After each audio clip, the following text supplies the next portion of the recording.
Hello, everyone. Welcome to our series for nature-based school founders. I am Meagan Duncan, founder of Connected Kids Thrive, a positive behavior guide for nature schools. And we have Monica Sison here with ambitious female entrepreneurs who homeschool and unschool. And I cannot wait to dig into this conversation with her. We are going to cover three essential questions today. Number one, um, what inspired you to start your programs and how you support women now? Number two, what challenges have you faced and how have you overcome those to continue this amazing work? And number three, what golden nuggets do you wish you would have known beforehand that would have really helped you avoid some of those bumps? And so, everybody, whether you are thinking of creating a nature-based program or whether you already have an established nature-based program in school, you're going to get so much value out of this. Monica is a gold mine of wisdom, and I'm so honored and thrilled to have her here. And with that, Monica, please tell us about yourself. Okay, thanks Megan for having me. You said my last name right, Oh, Monica Sison. Nobody wait. ever says it right. So that was exciting. So I'm Monica Sison, and I've been running programming for women and children and families. When it started with women and children when my firstborn was a baby, and then it grew into homeschooling, which was families in general and drop-off programs, etc.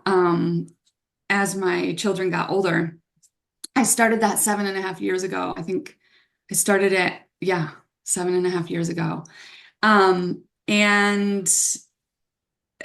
it's totally evolved naturally over time, based on what my kids are interested in and what I'm interested in, always primarily outdoors. And and then one day I woke up and was like, well, I don't even think I'd gone to sleep, or maybe it was a dream. I don't know. I know I was in bed. I was in bed nursing my second one. And I was like, I'm supposed to teach women how to do this. Like, I'm not just supposed to do it. I'm supposed to help other women do it. For some reason, that's making me choked up. But then I remember thinking, I don't know how. I don't Mhm. know who. And so I kind of just like put a bunch of notes in my phone and then rolled over, went to sleep for like 3 more months, 5 more months or something. I slept on it for months. And then it came to me again, like, I'm supposed to do this. Actually, my husband at the time, my ex-husband now, had bought a course. I'm building a course, and he was struggling with it. And he was like, "I hate this." Actually, he's a bicycle mechanic. He was like, "I just want to work on the bikes. I don't want to make a course about bikes." And we were kind of like bummed about that because we thought it was going to be a good pivot for our family. And that's when it came to me again. Like a couple weeks later, I was like, I'm supposed to make the course, which funny thing is I don't even use the course I made back then. But anyway, that was how I got into it because it helped me like mind map. And so now I do both. I run homeschool programming for my community, and I coach women who want to start their homeschool program or their alternative education or nature school. And sometimes I work with families who already, or women who already have started it, and they feel like they're working too much and not making enough, and they're all, it's not fulfilling them the way that it once had. And so I help them clean up processes, give them no fuss strategy, and dial in pricing so that they're making more money and they have more freedom. I So love that's my little I intro. love that. And so you I saw recently you had a program, like a weekend program where you were making mushroom logs. So um yeah, do you help, like, you've done nature school, like nature programming, whether it's a weekend or a week or camps and stuff like that. I guess my question is, what kind of programs have you created and that you know your kids love, that you've loved creating? What kind of programs? Yeah, so many. I don't know if anyone here is into human design. I'm totally a manifesting generator, like textbook style. Like I've done so many things because I just have all these interests, and I really follow my daughter's lead a lot, my oldest daughter's lead a lot, like what she's interested in, or I coax her to be interested into what I'm interested in. But anyway, So initially I did like outdoor fitness. Um, and that's where it began, where women could bring their children. And then that string sort of led to something later on where I ran a program called Run Club. That was kind of like an after school program. It was all homeschoolers that came, but it was after school hours. Um, and then I've run farm school. I feel like it's worth mentioning too, like the different ways that I ran these. Like my fitness programs were both on like in parks, Mm-hmm. where there was enough space to like, do cardio, like run, whatever. So I've done these programs at parks. My first farm school iteration was on somebody else's property where I had a CSA. But I don't even actually think I had a CSA membership when I first started farm school, but I ended up joining their CSA and I just became friends with everybody there. Um, I also ran, and so then all of these that I'm naming so far were ongoing week to week. Just like, the farm school was twice a week. The fitness one, oh my gosh, the fitness ones were anything from 1 day a week to 7 days a week. Um, that was like, this is early on when I was learning about like burnout. So, then I did my farm school sort of evolved into urban farm school, where I hosted both on my sort of it's a small town, but it was like in the city property that was just a quarter acre. And the kids helped me convert it into a farm. And when they first started coming, all I had was chickens and like a little garden. And I had like the imposter syndrome. Like, is anyone gonna believe me when I get here that this is an urban farm? But I was very transparent about like, you're gonna be a part of the building. And so people really loved that. Wow. And the families came to that. That was when my daughter was younger. So it was parent present entirely. But actually, it's not true. Some families did drop off if I knew the kids and I knew that I could manage it back then. Um, and so that was on my small property. I let people into the house to use the bathroom, and that was it. Really clear boundaries on that. I know that comes up for people a lot when they think about hosting a home. And then, and then we started doing like a farm and forage arm of the urban farm school, the urban farm school was 2 days a week. The forage and farm, we just did like one sort of we would go to like a trail. And I had a really dear friend who, in exchange for her and her daughter coming, volunteered for me. And she she was like such a plant ID, like encyclopedia. So that was really cool. And we just went out into the trails and just did like, we would do some sort of like ephemeral art, or song or something out there, and then plant ID, mushroom ID. Oh, and then I had other friends where we did mushroom sessions. So 6 weeks at a time, we would focus on mushrooms during like the spring and fall. Everything was seasonal, so some of these things were integrated right into the farm and urban farm school, like right onto the property, but it was fun to get out too.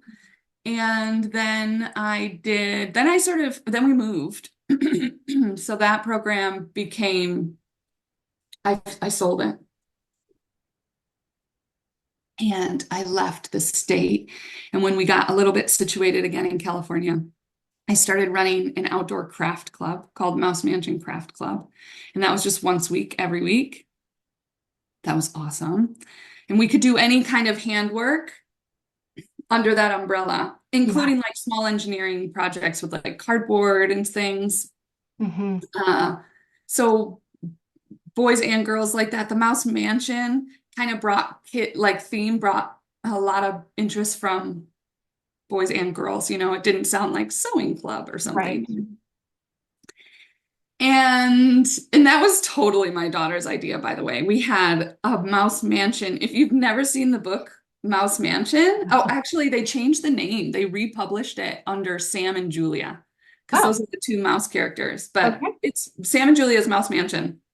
And instead of illustrations, this artist built this mouse mansion. and like made these all these interesting mouse characters, like grandpa with tattoos and like little siblings and cousins and aunties. And anyway, it's so beautiful. And Naomi, my oldest, was like, I want to make a mouse mansion. So then we kind of leveraged that to create a program and make friends in this new town we were living in. Excuse me, I've got like a frog in my throat this morning. And then, so this is like, I'm wrapping it up. I'm getting close to the end of my programs here. But then I ended up moving again. Oh, Mouse Mansion, we were running Run Club at the same time as Mouse Mansion Craft Club back then. So we had 2 days a week programs, but people signed up for one or the other.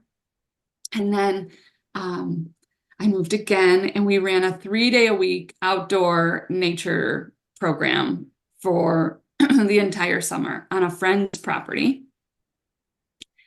And that was just like amazing. It was like self-directed learning stations.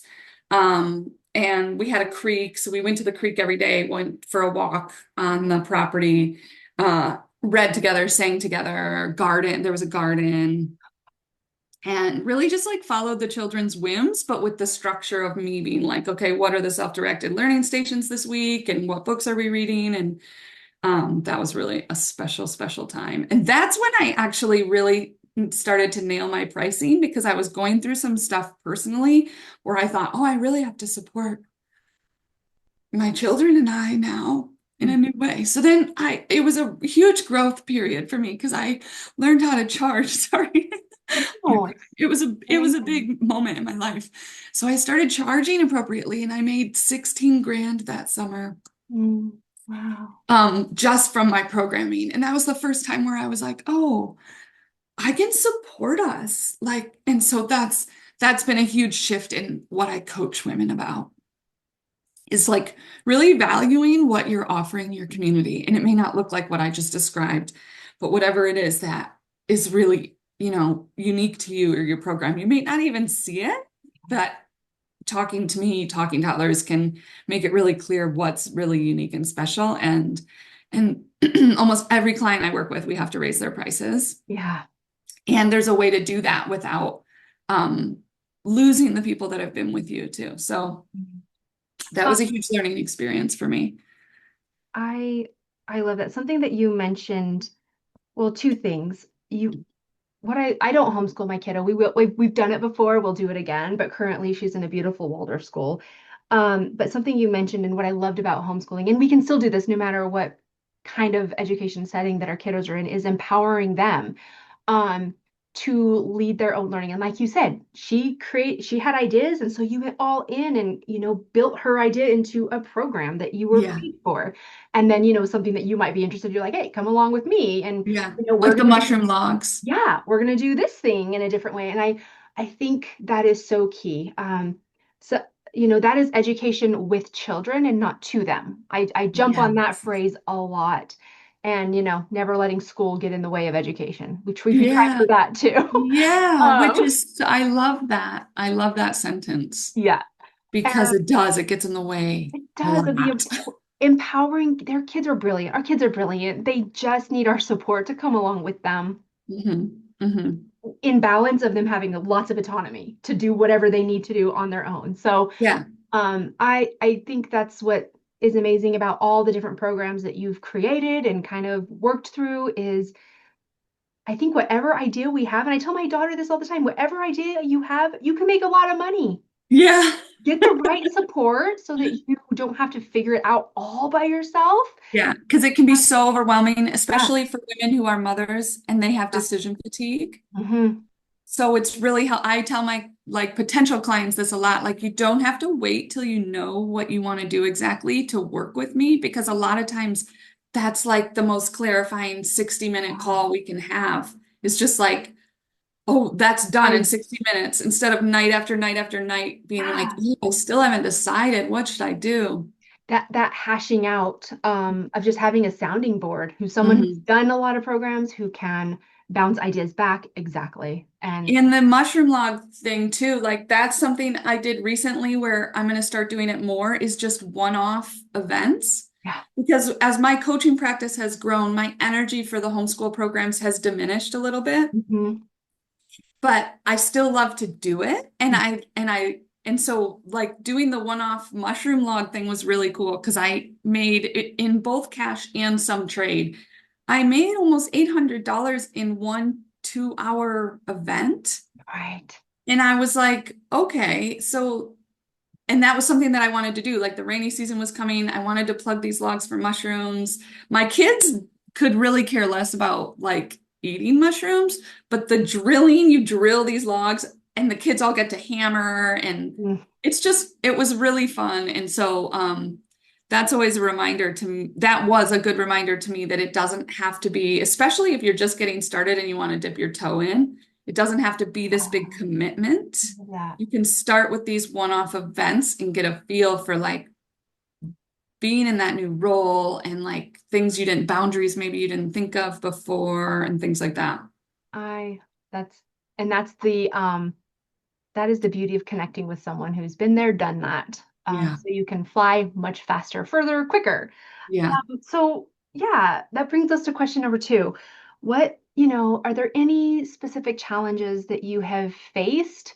And then, one or two, and then what sustained you to continue on serving kiddos in nature and staying true to that kind of that commitment of, education with kids and less to them and that kind of thing. Yeah. Oh my gosh.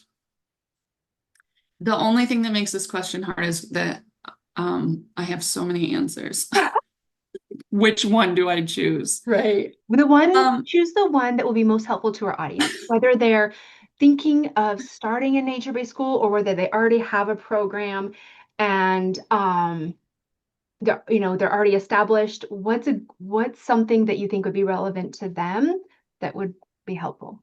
yeah, so for me as a mother and as like just like a matriarch, like stepping into that role of matriarch in my community, wherever I am, it's so important to me that children feel like super capable and that they they see like potential everywhere and are empowered to like create and do things for themselves in a way that will change like how they grow into being adults. Because I think that, we're sort of in this moment in history where so much is done for us that Mm, it is disempowering. mm, And um and so I think what so many things have fueled what I'm doing, but one of the big things has always been like, I want my kids and these kids to just know that they can, whatever it is. mhm. Like, whether it's like making a little couch for our mouse mansions. I wish I had brought a couch to show you right now. We made the cutest couches and it was so easy. And I was like, oh, it was one of the coolest little projects we ever did because I was just like, that looks store-bought. It's cardboard and felt. Look at us. Um, or growing a garden, or building a rabbit hutch or um plugging mushroom logs or whatever it is that we're doing. I feel so, even if they can't remember how they did it, like I love the idea that these kids will look back on their childhood and be like, well, I went to this school where we turned a front yard into a garden and then we all dug up potatoes and made gnocchi and trimmed the basil and pulled up garlic and made and pulled Yeah. tomatoes and we made a feast. I was really into food at the end of each of my like every 6 weeks we would do food together. Mm, love it. Um and even if it wasn't like harvested right there, but like or we would walk into town and harvest mulberries from every tree we could. Oh, I feel like mentioning that I live in California now, but I've also done this in my farm schools and we're both in Michigan. So it's like, it doesn't matter your climate. I think a lot of times people get in their head about their climate. Oh, the summers are really hot. Oh, the winters are really cold. And it's possible anyway. People will sign up is my point. People are looking for your gift. They're waiting for you And to do do you it. help with marketing too? To Yeah. get your message out there? Okay, cool. Yeah, so That's I was going to talk about that like in the third question, I think. But okay. but But So, so much that has fueled me is just like that my kids, like my daughter, both of my kids are like this, but my 3-year-old is just growing into it because she's almost 4 and she's starting to feel really capable. But everything she sees, she's like, we should use that to make something. Like I mhm. have to like, I have good boundaries about recycling and like throwing things away or donating. But they see potential everywhere, and Mhm.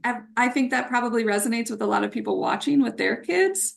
And when we can both have good boundaries about it and not just like fill our house with stuff that we never make anything out of, but also like have times in our week where we totally engage with that, it's Mhm. really awesome. It's really powerful, and they'll remember it their whole lives, you know. And I feel like I just have to throw in a phrase that you've spoken to. We all want our kiddos to be able to go entertain themselves and get Yeah. off the screens. And when kiddos, when they've done it with us, sometimes some kiddos can just see a plethora of things and create something new. They are Yes. totally fine doing that. That's Yes. one of my children. Another child, they need a model. So when we do it with them, they're in connection, they're in a very thinking mind frame. And then when they're not being entertained, they just go into this space of, oh, I see that and that, and I can create something. And we don't Yes, have to totally. manage them and tell them and all these things. They just do from their own essence, which is so, so powerful. And it's so true too, because what you just said, because I remember when my firstborn, she's one that will want more of that connection based creation before she'll do it on her own. And I remember when she was younger thinking, is she ever gonna draw if I don't draw next to her? Is Right. she ever gonna want to read if I don't read next to her? Is she ever going to want to create something? But then maturity wise and developmentally, one day she just opened up and she had all this experience of doing it with me. And now Hmm. she creates an immense amount by herself and reads by herself Oh, and still with me sometimes. Are yeah. we having a problem? Ah, You just need a snuggle. Your tummy's hurting. Oh, we got a tummy ache. You can sit with me a second. Yeah, just snuggle. Yeah. Um, so anyway, this is Quinny. You want to go snuggle Latte or you want to snuggle me? Oh, go get a blanket and come back. You can snuggle me. Um, and then, this third question of what do you wish that you'd have known before you began Yeah. your little programs? I think that like a few things. Well, actually, one thing I think I wanted to mention in the last question that I didn't, Okay. or maybe I can't remember where I wanted to squeeze it in, but I This. wanted to talk about when I met you Oh. and I was having behavior issues in my program and feeling really overwhelmed by it and not knowing how to talk to the child or the family without creating shame. You Uh-huh. know, I have shame in me from how I was raised, right? And so when things happen with kids, it's hard not to project that shame. Sorry, I'm helping my 3-year-old drag a blanket in here. Fine. Um, and I didn't, but I could see it. But so it was impacting my ability to talk to the child effectively or bring the parents in effectively. And so that was like an obstacle that you were so helpful. And I felt empowered. I remember worrying, like, how am I going to run programs in this town? Because I know this family loves me Mhm. and what I've created. And I know they're going to want to keep coming. And yet, energetically, I was being depleted by these behavior problems. And so you really empowered me to actually first just have a conversation with myself about it, be able to, you know, support the child better when she was with me, and also talk to the parents and set boundaries without using any shame. So that was really beautiful. And I don't know if that where that falls in the questions, but it's certainly something that like I wish I had known sooner. But I think that was my first really big behavior issue. Mhm. So in some ways it was happened at the right time for me to meet you and connect about that. But I can imagine that if she had been there in my first program, Mhm. not have kept going. And so anyway, so I met you at the right time, but if it had been sooner, I would have wished I'd known sooner, you know? Well, thank you. And we'll just hit that piece. Challenging behaviors are the number one reason that, yeah, programs kind of falter. It's also for established schools, it's the number one reason that staff leave. Yeah, Um, I can imagine that. you know, it really shifts the design that the founder had envisioned in the beginning. And so yeah, really getting that support that you need so that behaviors and everyone feels centered and heard and that function of behaviors understood so that the right things are being reinforced and not accidentally the wrong things being reinforced. Yeah. So no, Yeah. thank you for that. And Yeah. um, And then another thing that I wish I'd known sooner was how to use social media.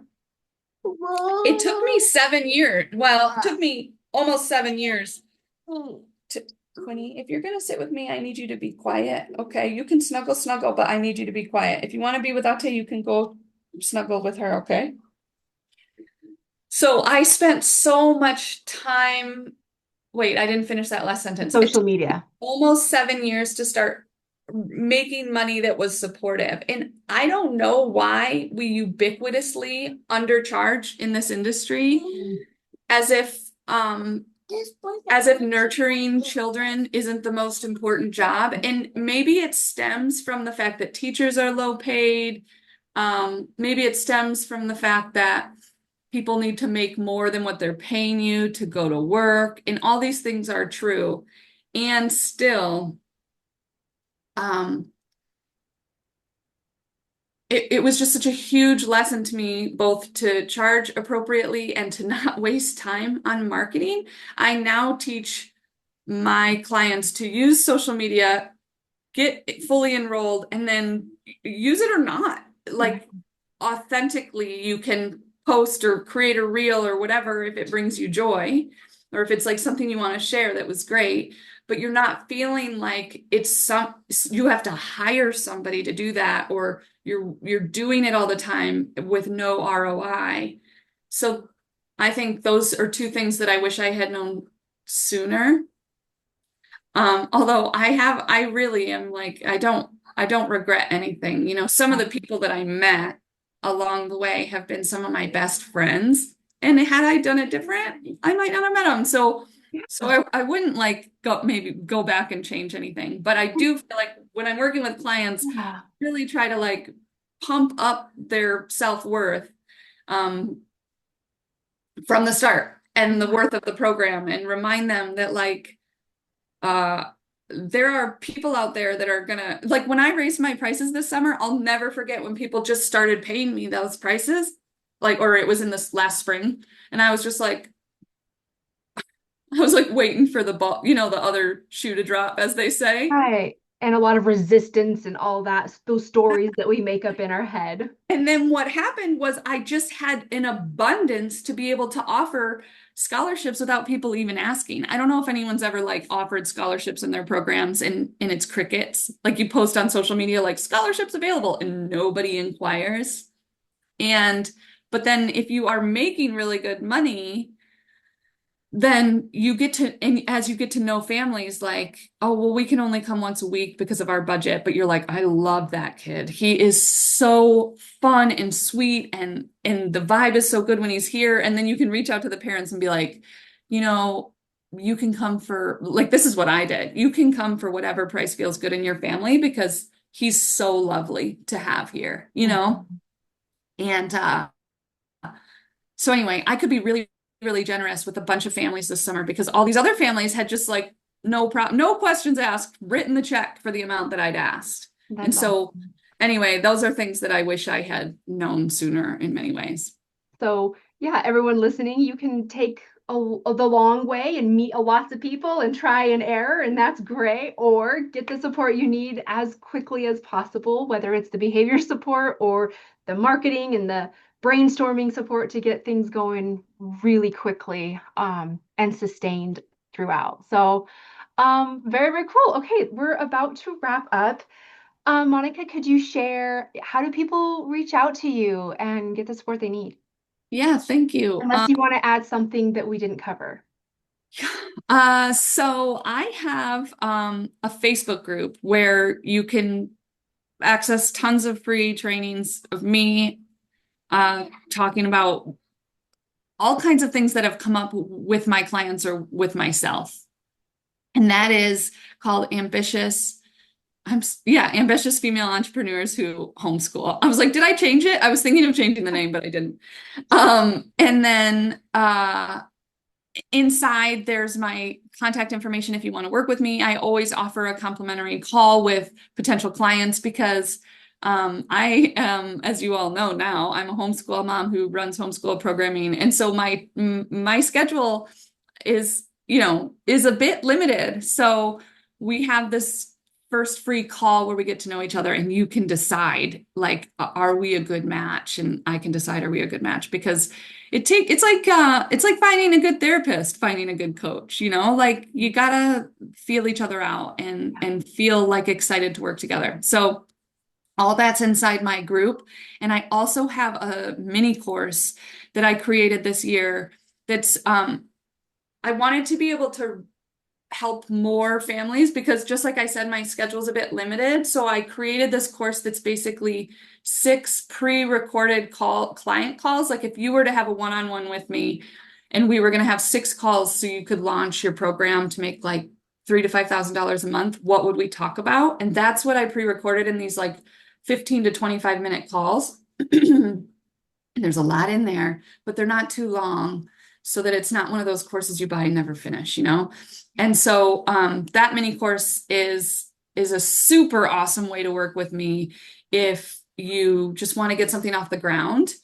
And it's, anyway, so these are, and I have one-to-one coaching on that. So that's how you work with me, and it's all inside the Facebook group.